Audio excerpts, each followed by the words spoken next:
very much for being on the show this morning. Thank you. All right, a little bit of a delay. I guess my first question, as we look at history unfolding before our eyes in Iraq in a very bad way, what would you have us doing now?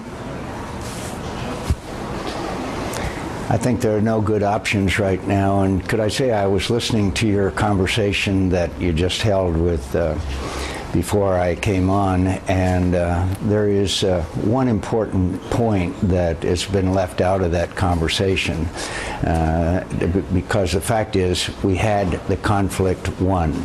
The surge had succeeded. And by the way, when we were failing in Iraq, I called for the firing of Donald Rumsfeld because of the lack of leadership and the failure in Iraq. We had it won.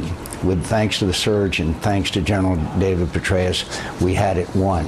And then the decision was made by the Obama administration to not have a residual force in Iraq. Lindsey Graham, Mjoe and I were in Iraq and negotiated, and the Kurds and Alawi and Maliki were ready to have the residual force. We came back and I begged the administration to give them a number and a mission, and they wouldn't do it. Those are just facts. We had it won, and I predicted in 2011 when we left that there would be failure and a colossal failure. So all of those worst fears that Lindsey Graham and I and Mjoe Lieberman had have come true, and it didn't have to happen because we had the conflict won.